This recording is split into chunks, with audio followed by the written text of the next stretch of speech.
even at this point, you have you got Dan the Man. Oh no, Dan the Man is out, right? Because that was losers round 5 that him and JRX played in, right? Yeah. JM1. So this is going to be JM1-3 and Beast going at it. So is this losers round 6, losers semis? What are we talking about? Semifinals, yeah. All right, so in the middle game 1, this is basically the exact same matchup as last time. And see, Beast opting to use like a slightly different edge guarding method than Dan the Man. So notice how when Beast has Palutena off stage. Yeah.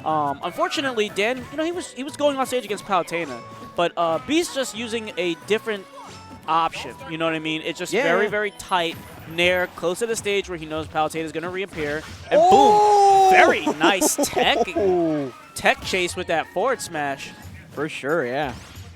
Able to call that out like insane and still leading the charge, forcing JM1-3 to that platform and unsure how he's going to get back. Finally does. Wow. And here comes the nair. Here comes the damage pile on for Squirtle. Oh, wow. He did a drop down dare. Unfortunately, doesn't actually get a Beast with that attack. I mean, Beast basically allowed him back on stage, and so JM1 definitely has reset neutral almost all the way to the beginning, and now he's in an edge guarding situation. Let's see what he does with it.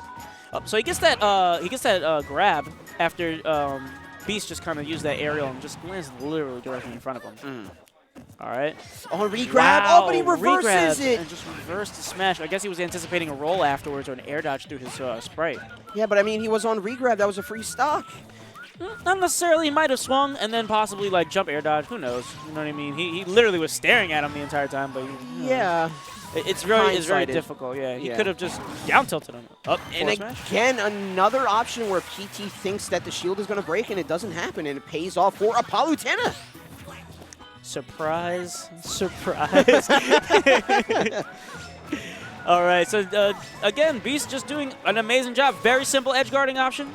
Oh, I got pushed out. And a coup de grace, another water gun to take out. Just squirted it all in her face. Oh, okay. I mean, did not. You know what? Let's let it just stand. Sure. Anyway, so moving back in, I mean, JM1 on his last stock of game 1 here, and Beast doing essentially a very, very bait and punish kind of attack style. He's literally kind of tapping a shield, backing off, and then, again, going right back in, just punishing whatever options coming afterwards. Right. And another thing that we didn't see Dan do, Squirtle is doing the brunt of the work here. Yeah, he definitely is. Yeah. And I think the main reason for that was that Squirtle was taking such a tremendous amount of damage from nairs. And I do not know the difference in what Beast is doing over what Dan is doing outside of basically dash dancing in and out of his range. Right. So I would guess Dan, when he goes back to the VOD, maybe he might see that that makes it a little bit tougher for Palutena to kind of commit to that nair. Right. You know what I mean? Just getting that, again, very guerrilla tactic heavy, fighting style. Very nice cross up. Actually goes behind Palutena's grab. And, wow, just barely whiffs that down air punish. Ooh, JM1 with the forward smash. Yeah, I mean, unexpected options sometimes win the day. And right now it just forced Beast onto his last stock. But 126 and the big boy Charizard is on. Goes for the forward throw, and it will take. Wow. I would have thought he would go for up throw. The platform was above him, but that's why he's known around these parts as a menace with this Pokemon trainer. Oh, yeah. I mean, Beast definitely bracket monster, very strong competitor, power rank player in Philadelphia. It's at this point where all of the heavy hitters of the general area are at this. This is their arena here. Exactly. You know what I mean? Yeah. So essentially, this is where a lot of those, future seasons are going to be defining their placement later on the power ranking. So game 2, going to go right back to Town and City, and so JM1 starting this off with a nice little forward air, and again, see there you go. There's that nair, just completely whiffing there. He doesn't really get a punish off of it, but I can definitely see why he probably isn't abusing it as much as. Oh my God. That is unfortunate. Get a moment of silence for that stock. Sure. Okay. Wow. But I do see adjustment in JM1-3's gameplay. I want to say that. He is walking back. He is Squirtle, letting Squirtle advance forward with his own combos and letting him land, and he's trying to punish that landing option. So we see a little bit more of this gameplay for JM1-3. If he plays around the Squirtle that way, I think we're going to see a lot more even matchup coming forward. But Ivysaur is out. He is challenging him with that back air. Yeah, he definitely is. I think the main reason why JM1 is actually taking such a tremendous amount of damage, though, is mainly due to the fact that he is whiffing a lot of grabs. That's potentially too, yeah. Usually you want to counter a punish option with a very fast option. Yeah. And a grab is definitely not one of those options. It's unfortunate, but it's definitely a very hard habit to break. Smash 4 definitely rewarded some shield grabbing, and now shield grabbing is so detrimental to your stocks now. And it might be just the fact that, he wants to get a combo, and a throw is a good way to get that started. But, I mean, Hollows are known for just dragging people in like you said, with Nair. Dragging them up in the air, continuing that Nair train, and piling on that damage without the assistance of a grab. Right. But Beast, he's doing a lot of fairs. He's really just kind of at the very edge, just spacing aerials on his shield, retreating out. But JM1 is just not using that opportunity to kind of actually just, after the last hit, run in, maybe try an air. Because, again, Beast is just waiting on it. The way that he's using his aerials is allowing him to basically auto-cancel it or just make those aerials very safe on a shield, forcing him to kind of, like, respect a lot of Squirrel's pressure. Exactly. But, I mean, the turnaround is alive for JM1-3 here. And adjustments are made. He is coming in with the lead here. Trying to force that round 3, trying to keep his winner's side hopes alive. Spot dodges that grab, but Ivysaur has the range to back that up. Forward smash trying to claim that stock early. Force the 1-1, but he's still relegated to that right side, trying to get a trump or a down air out of it. And JM1-3 takes control because of it. Man, this is going to be such an interesting grand finals, or at least winners finals.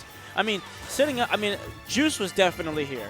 Enzo did not enter. 6WX is definitely here. He entered. He lost to JRX. So we already have our Philly #1 players in losers bracket. Yeah, I didn't see who Juice lost to early on, and you know what I mean. And I think Spiro's still in. Juice, he didn't enter today, actually. Juice didn't enter today. Right. Okay, interesting. So him and Enzo did not enter. Who? Oh. I'm sorry. You're good. Jay-Z.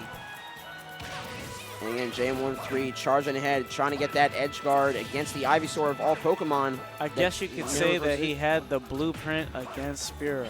Anyway, back to this game here, winners semis. Wow, I'm really surprised.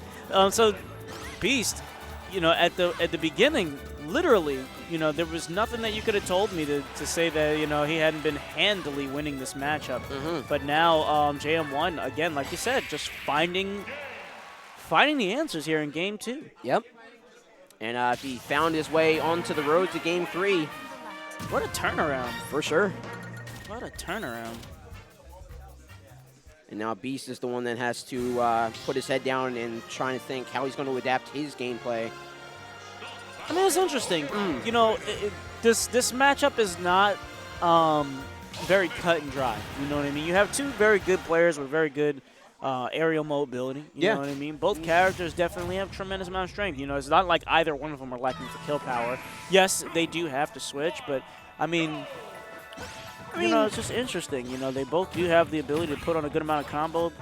Here we go. So literally just kind of trading fairs in the opener here. Nice tomahawk into grab. For sure. Going into a raw back air into a nair. Solid 43 damage on JM1-3. That combo probably did somewhere around 30 because I think he was at a solid 10 when he initially started the match out with that fair. All right, parried it down tilt into grab into another fair. Solid movement. Squirtle schmoving. I mean, he's even throwing out that fair just to keep JM1-3 on his toes, how he's going to guess on moving in as well. Because he's hanging on to this Squirtle pick a lot longer than most would. Yeah, and that was actually a good option to cover the Explosive Flame at that ledge because we know that Beast is covering the teleport back to ledge with a Nair. Yeah. Exactly. So that was a good option for JM1-3 to get back, but finally getting a foothold on stage. Again, just the assault nature of Squirtle. Yeah, a lot more of these higher bracket matches are really just going down to very close quarters with punishing because so many of these other characters just have way better options to just box and neutral. Right. And so here you're seeing just a lot of parry, a lot of, going under those aerials. Like Beast just now, he just kind of dashed under JM1's aerial and then just used that forward tilt to just, again, boom. cracking and punishing. He has worked his way around the Charizard, though. He's got a good amount of damage on him at this point. Yeah. You know, jump, get up. You know, he's definitely mixing it up. He's not using neutral every time. And back throw, not enough to kill at this point. Looking for the hard read there, JM1-3. I think it was charging up smash. Yeah, I say it's just very strange. Wow, the very tail end of that. It's supposed to play closing out that stock. What a shame. He literally just barely release shield at the wrong time. Right. And I'm surprised. You know, he was shielding, so you would have thought that since he was just slightly out of range, that last hit should have parried, right? Wouldn't that have made sense? Oh, no. That's all right. Forget this game making sense. Like, this man just dashed into an attack and somehow was able to block. But Right. whatever. If that was us in lower brackets, we'd have got cracked with a jab. But, you know. Another attempt just leaves him vulnerable to a Top combo player coming in now. Top player privilege. Grab is a double down there. That was good stuff by BBM Beast. Excuse me. Holy crap. When you get on PR, you get the DM from the Gimmer who tells you all the codes. Right.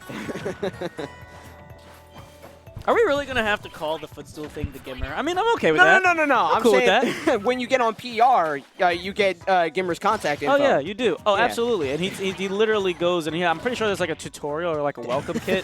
I feel like there's like a video of all the things they let you know. So you've gotten on the PR. Right? All right, back on stage. Oh, wow, he lost his jump there. If he actually pressed, oh, wow, he got it right back with the platform. Never mind. Ooh, and Vine Whip. Okay, winners semis. Now, this is definitely not a best-of-3 game. I believe winners finals is the only game that has best-of-3. Yes. Oh, it is? Get out of here. I did not know the semi.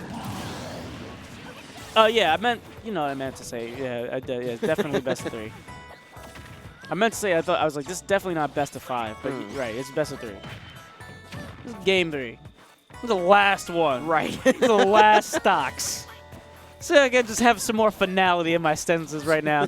There's not going to be any more Beast v JM1 unless it's in grants. It is the Omega. It is the finality. Okay, so seriously though, he's literally like poking Jab the crap out of him. Jab lock. Oh! And from mid-stage, I mean, it's going to be the first time we've seen in a while. Squirtle is on the windscreen. Gizzo was cracking on him.